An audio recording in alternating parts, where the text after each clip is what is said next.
Elle était très attendue, cette Alfa Giulia, pour une raison toute simple, c'est que ça fait belle lurette que la marque italienne n'a pas sorti un modèle de grande série. Et surtout, elle marque un retour très important, c'est celui de la propulsion qui revient sur un modèle de grande série, alors après la rarissime 4C, dans une Alfa Romeo. Alors, le retour à la propulsion pour Alfa Romeo, c'est un pari qui s'avère payant. Cette voiture, elle repose sur une toute nouvelle plateforme qui va servir de base à de futurs modèles, dont un SUV attendu l'année prochaine.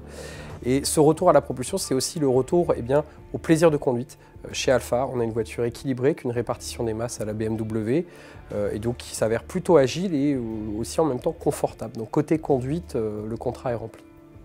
Mais on retrouve hélas les petits travers de la marque italienne, ou plutôt des produits du groupe Fiat. On a encore une qualité de fabrication qui n'est pas au rendez-vous, ou plutôt qui n'est pas au niveau de la concurrence visée. Certains plastiques sont indignes d'une voiture qui se revendique comme étant une concurrente d'une BMW série 3 par exemple. Alors le modèle que nous avions à l'essai, c'était une version diesel 180 chevaux animée par le tout nouveau 2 litres de JTD.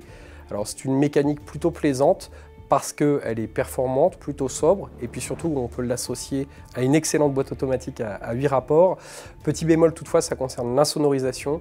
Comme de nombreux diesels modernes, à l'accélération, on entend que c'est un diesel, hélas. La voiture est plutôt concurrentielle au niveau des tarifs, hein. Elle est moins chère qu'une Mercedes ou qu'une BMW série 3.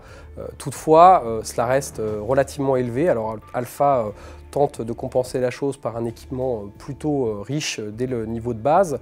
Et puis aussi avec l'introduction de garantie 3 ans ou 100 000 km, reste à savoir si cela va être des arguments suffisamment convaincants pour les acheteurs potentiels.